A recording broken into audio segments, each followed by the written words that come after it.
may ilang mga senador na tila may ano bang tawag doon? Merong nakaambana na mga legal cases sa kanila. Kay Senator Marcoleta ay plunder, kay Jinggoy Estrada, plunder din, di ba? Dahil doon sa flood control. Iba naman, ibang topic. Magkaiba yung plunder niya, magkaiba rin yung flood control. Tapos Joel Villanueva, Chis Escudero, marami. Siguro, baka maubos ang quorum sa Senado. Ay, grabe. Yung Blue Ribbon Committee ba? Ayan, sir? Blue Ribbon. Hindi. Blue Ribbon, baka ibang ribbon, yellow ribbon na lang yan, papuntang kulungan. Ayaw nga nila ng dilawan kayo talaga sa attorney. Okay. Pero what's going to happen, do you think, na ito po bang mga senador na tila may mga pending mga nakaambana na mga kaso, sila po kaya ay masasabi natin na kailangan muna na lumisan sa Senado at wag muna silang paupuin doon?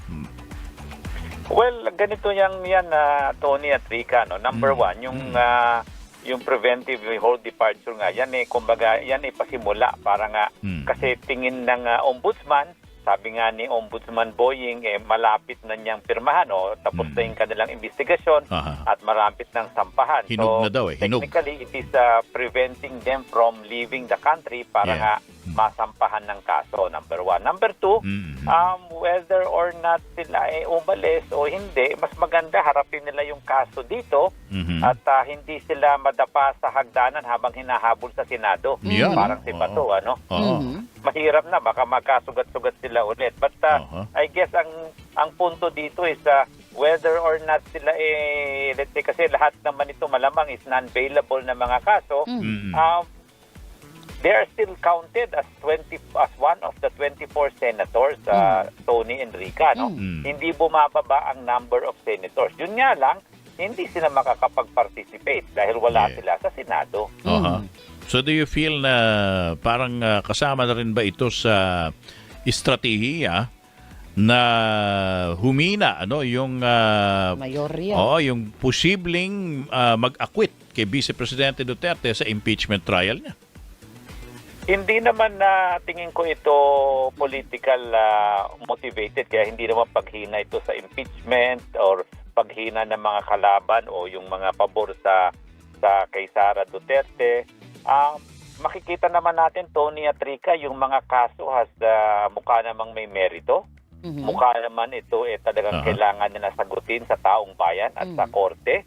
So, ilihis natin ito sa politika dahil hindi naman ito about impeachment or about politics. And as I said, whether or not they get cases o mamafilan sila ng kaso, ang problema dito, yung number 16 o yung 16 members of the Senate required to convict Sara is still a 16 number. Even if sila non-bailable at nakakulong, hindi bumababa yung number na yon. So, hindi rin makakapabor o hindi pabor doon sa impeachment because the number is not moving kasi hindi naman sila natanggal as members of the Senate.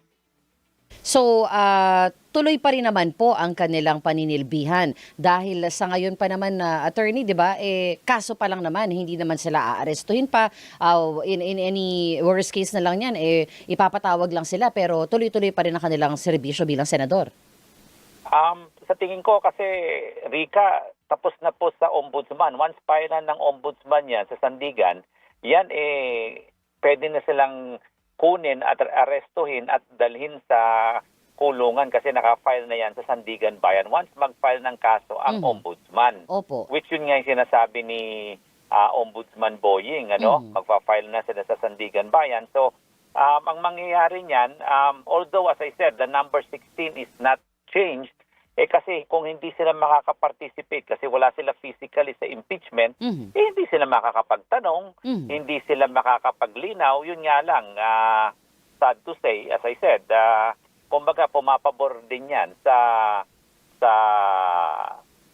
difficulty to convict. Kasi malay mo, for example, dahil malakas ang ebidensya, malay mo, one of them or two of them, let's say si Marcoleta, kahit nasabihin natin Sara yan, pero makasakali sa lakas ng ebidensya, makonsensya siya, Mhm.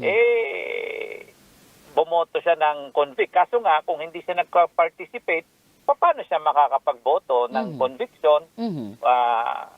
So technically, para mo nang sinabi na yung abstain at yung absent at yung no to conviction would be the same effect to the impeachment case. Mhm. Pero hindi po ba nila ito, I'm talking about the majority, sir, no? Hindi po ba nila ito magagamit bilang bala para lalong isulong yung nasa Committee on Rules pa na pinupush nga ni Marcoleta na pwedeng maging remote o online Yung ang kanilang pag-participate. pag-participate, ang kanilang pagboto kung aabot man sa usapin pa ng impeachment? Sa akin po, talagang hindi ho tama yung ginawang proposal na yun. At sa tingin ko kasi I think si Migs Subiri, Senator Subiri, asked for a reconsideration of that resolution. So I think kung ma-reconsider yun, at talagang hindi po tama na ikaw Wes, wala ka doon, hindi ka present, hindi mo nakikita ang demeanor ng mga testigo, hindi mo nababasa at nakikita ang mga ebidensya. So paano ka magbibigay ng hatol, ano? So I think yung sinasabing magpa-participate online, talagang hindi po talaga yan nararapat at tamang i-reconsider po yan. Ngayon, ang problema lang dito, as I said, no, although the 16 number will not change even if they go to jail, ang mangyayari nito, the majority, kumbaga the minority now might be the majority because nga kung mababawasan ng tao yung sina Cheese, Joel, Jinggoy, etc., no? So kung mababawasan yan, yung number 13 nila, mas bababa yan, baka 9 na lang sila o 10. But just the same, ang mangyayari lang dyan is yung mga objections, yung mga presentation of evidences, yung mga subpoena, malamang malabas lahat yan dahil that would be a vote of majority. But then again, they still need to reach a vote of 16 to convict Vice President Sara. So I think the presentation would be easier kasi mawawala yung medyo magugulo o yung maraming itatanong. Alam nyo naman yung ibang senador na loyal kay Duterte, talagang may masabi lang, gagawa ng kung ano-anong rason. Actually, hindi lang yung mga may kinakaharap na kasong plunder, partner, ang naiisip ko na posibleng... Makasuhan na. Kasi pati ho si Justice Secretary Frederick Bida, no, Attorney Howie, nasabi niya na kahit si Senator Robin Padilla baka may pananagutan dun sa pagtakas ni Senator Bato de la Rosa from the Senate after na nagkaputukan doon. So, kung siya po ay makasuhan dahil lang sinasabing posibleng kaso sa kanya, obstruction of justice Sinabi din yun ni Congresswoman Laila de Lima. Maari din kaya na maging dahilan yan para siya ay matanggal din sa Senado. Maging dahilan yan, Tony, para siya ay maaresto, pero ang obstruction of justice ay bailable. Unlike yung mga plunder, non-bailable po yan. Yung mga issue sa flood control, non-bailable po yan. So, yung kanya, kahit na siya ay may kinahaharap na kaso, dahil ito ay bailable, pwede pa siyang mag-participate sa Senado. Although, hindi na lang natin alam kung in what form or participation. Pero, in fairness to Senator Robin, unless there is a final conviction, he can still participate dahil nga, sabi ko nga, available naman po yung kaso niya. Ay, kaso mukhang napaka-active po ng ombudsman natin ngayon, attorney, di ba? Talagang nakikita natin gumagalaw kung magkataon na sabay-sabay na sila'y makasuhan, sila'y tawagin, di ba? At kunin na nga po. Baka naman ang Senate maging under crisis na, hindi under attack, but under crisis kasi ang dami nilang mawawala, di po ba?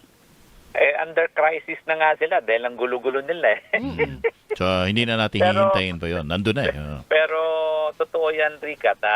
But, ano naman they can still have the quorum dahil yung ano naman is, tawag dito, yung mawawala, so let's say 4 or 5, kung sabihin na natin 4, so mawawala, kasama mo na si Bato, for example, or si Bongo na nalaman natin, may ICC, baka may ICC warrant na rin, sabihin na natin 5, so out of 24, may 19.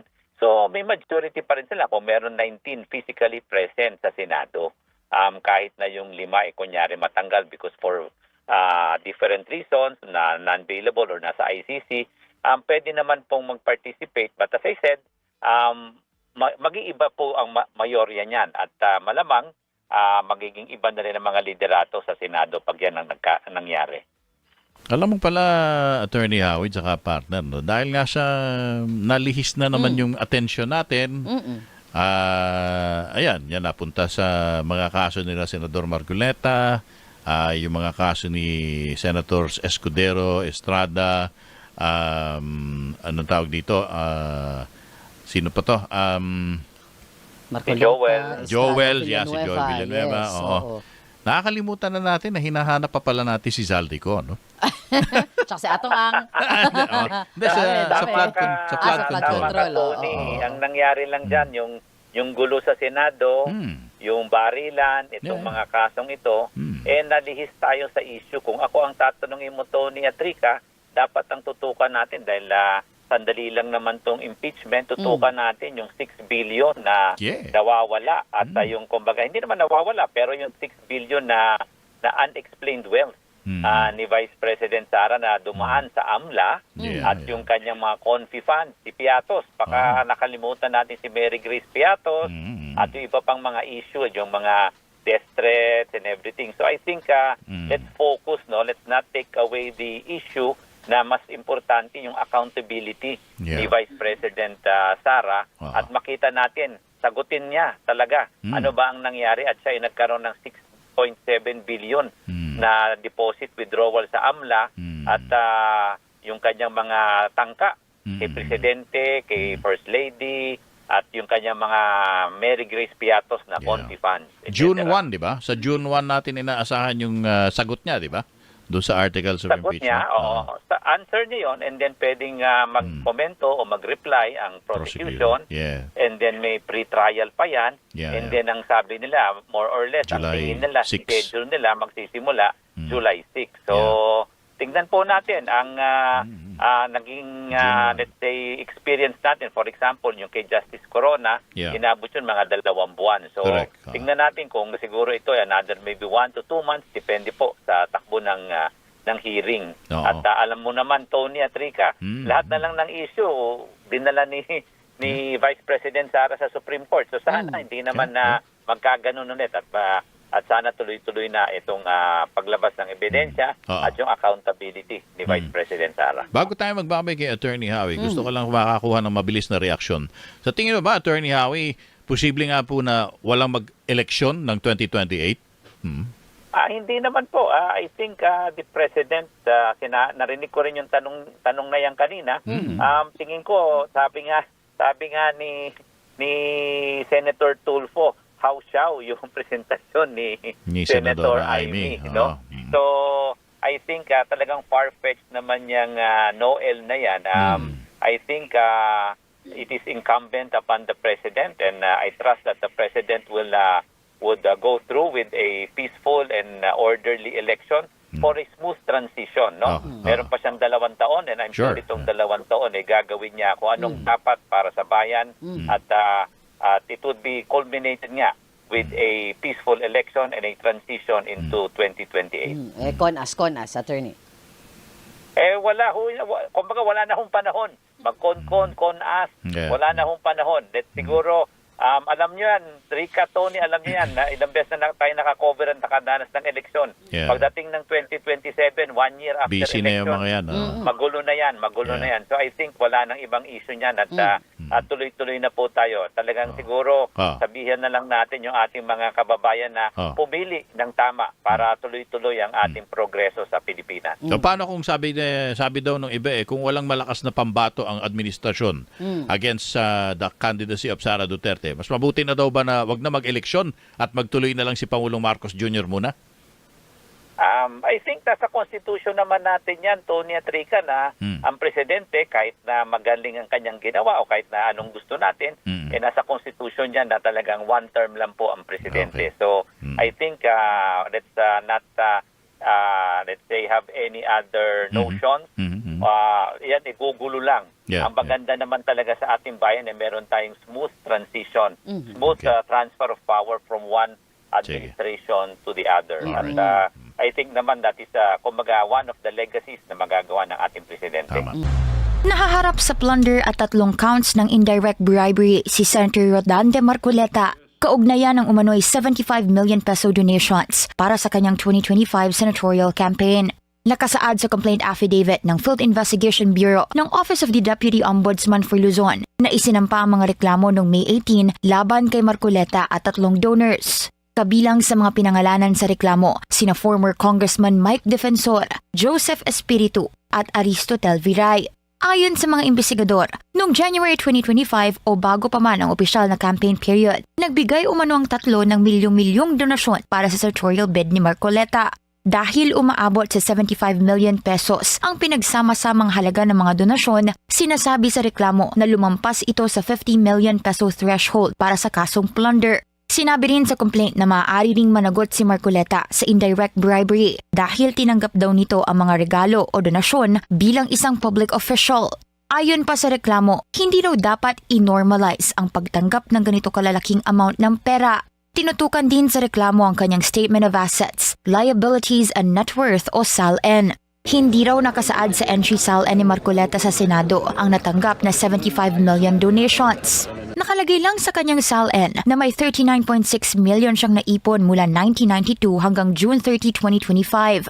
Sa kanyang December 2025 SALN, 16.7 million naman ang idineklara niyang cash at savings. Isa rin sa mga tinukoy sa reklamo ang kanyang Statement of Contributions and Expenditures o SOSE na isinumite sa COMELEC dahil nakasaad dito na wala raw itong natanggap na cash o in-kind contributions. Wala pang opisyal na pahayag ang senador tungkol sa hinaing ombudsman complaint pero nauna nang depensa ni Marcoleta na hindi election contributions ang mga natanggap niyang pondo kundi personal donations dahil nangyari raw ito bago pa ang campaign period. Iginiit din niyang hindi magkapareho ang saklaw ng SOSE at SALN kaya hindi raw dapat direktang ikumpara ang dalawang dokumento. Handa ang COMELEC na makipag-ugnayan sa ombudsman kaugnay ng kaso ayon kay COMELEC Chairman George Garcia. Yan ay kahit dismiss na ang naunang investigasyon ng poll body sa kaso ng senador. Binigyan na ng ombudsman ng 15 araw si Marcoleta at ang 3 respondents para magsumite ng kanilang counter affidavit. Unang ibinalita ng BNC ang tila questionableng 112 million peso campaign spending ni Marcoleta noong May 2025 midterm elections na doble sa kanyang reported wealth na 51.9 million base sa kanyang 2025 SALN.